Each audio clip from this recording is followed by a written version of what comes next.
राधे राधे। मैं वृंदावन से आज आपके सामने लेके आई हूँ सप्त देवालय में से एक और देवालय का नाम है श्री राधा श्याम सुंदर मंदिर। श्री राधा श्याम सुंदर मंदिर अपने आप में बहुत ही अद्भुत मंदिर है, अलौकिक मंदिर है। मंदिर का जो विग्रह रूप है बहुत ही ज़्यादा मन को भाने वाला रूप है।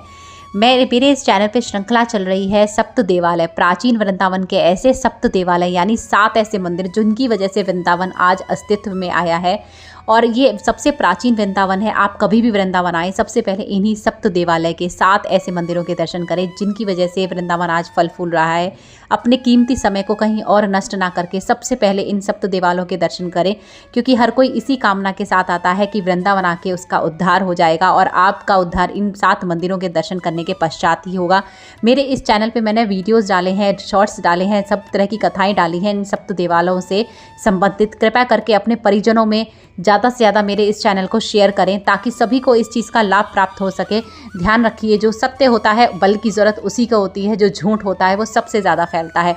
तो सत्य के साथ चलें, चैनल को ज़्यादा से ज़्यादा आगे बढ़ाएं। अब आज की हम कथा शुरू करते हैं श्री राधा श्याम सुंदर मंदिर की। श्री राधा श्याम सुंदर सबसे अलग और अनोखा इसलिए है क्योंकि इसके अंदर जो विग्रह रूप है वो श्री राधा रानी ने अपने हृदय कमल से ही प्रकट किया गया है। बात बहुत पुरानी है। 1535 ईस्वी में बंगाल के अंदर चैत्र पूर्णिमा के दिन एक बालक का जन्म हुआ था। बालक बहुत ही ज़्यादा बुद्धिमान था। बालक का नाम सब लोगों ने बड़े होते ही रख दिया था दुखी। दुखी नाम इसलिए रखा क्योंकि सबको समझ में आ गया था कि इसे संसार में कोई ज़्यादा रुचि नहीं है, बिल्कुल दुखी रहता है और सिर्फ भक्ति में, कृष्ण भक्ति में लगा रहता है। 1553 ईस्वी में जब वो नवदीप जगह पे गए तो वहाँ पे उन्हें एक गुरु मिले। गुरु ने उनका नाम रख दिया था सुखी कृष्णदास। सुखी कृष्णदास नाम पाके अब वो थोड़े से सुखी हो गए थे। कहने का मतलब है उनके गुरु ने उन्हें पहचान लिया था। कहा था कि देखो कृष्णदास, तुमको दीक्षा देने के लिए इतनी शिक्षा मेरे पास नहीं है, तुम यहाँ से जाओ सीधे वृंदावन में जीव गोस्वामी के अपनी शिक्षा और दीक्षा पूरी ग्रहण करो, वही तुम्हें आगे की शिक्षा प्रदान कर सकते हैं। जैसे ही उन्होंने ये अपने गुरु का आदेश माना और वह सीधे आए वृंदावन आके वो जीव गोस्वामी जी के संपर्क में आए। आगे की दीक्षा और शिक्षा उन्होंने जीव गोस्वामी से ही ली। जीव गोस्वामी ने उन्हें सेवा कुंज में साफ सफाई का काम और झाड़ू लगाने का काम सौंपा।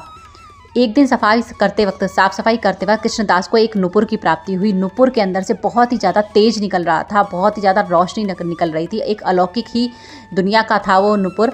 उसको देखते ही कृष्णदास जो थे वो समझ गए थे कि यह जो नुपुर है वो किसी आम जन का नहीं है, यह तो किसी देवलोक का है। और यहाँ पे जो सेवा कुंज है वहाँ पे श्री राधा रानी ठाकुर जी के साथ रास रचाने, विश्राम करने आया करती थी। तो वह समझ गए थे कि यह तो एक संकेत है उनसे भगवान के मिलने का और वह नुपुर को अपने पास रख लेते हैं। जब राधा रानी को आभास होता है कि उनकी बाईं पैर का मंजू घोष नाम का नुपुर जो है वो रास वहीं पे रह गया है, रास रचाते वक्त सेवा कुंज में ही रह गया है, उन्होंने अपनी सखी ललिता से कहा, ललिता जाओ और जाकर मेरा नुपुर जो है मंजू घोष उसे लेके आओ सेवा कुंज से।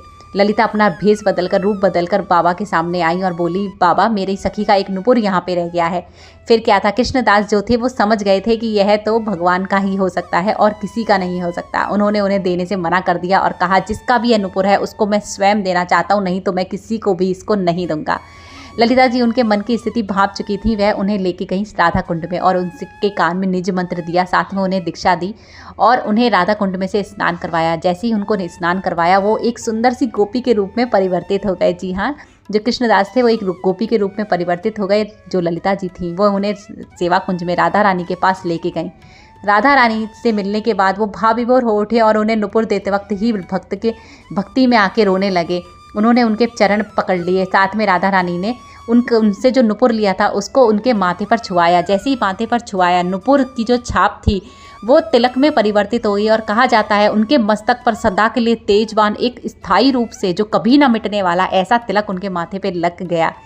और उन्होंने उनको आदेश दिया कि जाओ अब तुम मृत्यु लोक वापस से जाओ। लेकिन जो श्यामानंद थे, वो जो कृष्णदास थे, वो कहाँ मानने वाले थे। तभी ललिता जी ने उनको दीक्षा दी और उनको एक नया नाम दिया, नाम था श्यामानंद। और उसी समय राधा रानी ने अपने हृदय से प्रकट करके श्याम जी यानी कृष्ण भगवान की एक विग्रह रूप उनको दिया और उनसे कहा, इसे लेके जाओ और इसकी पूजा सेवा अर्चना करो। इस तरह से मंदिर आज का जो है हमारा श्याम सुंदर मंदिर, श्री राधा श्याम सुंदर मंदिर स्वरूप में आया। इसके अंदर जो मूर्ति रखी हुई है, विग्रह रूप जो रखा हुआ है वो उन्हीं के दिया हुआ है और यही जो समाधि स्थल है वो श्यामानंद जी का समाधि स्थल है। साथ ही वो स्थान भी है जहाँ पे नुपुर की उनको प्राप्ति हुई, उनका समाधि स्थल भी यहीं पर है। जो भजन करते थे वो जगह भी यहीं पर है।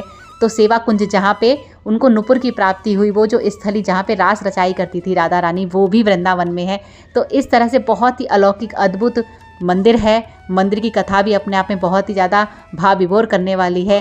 तो इस तरह से हमारे जो श्यामानंद जो हैं वो इस तरह से हमारे सामने आए एक इतने बुद्धिमान और भक्त के रूप में।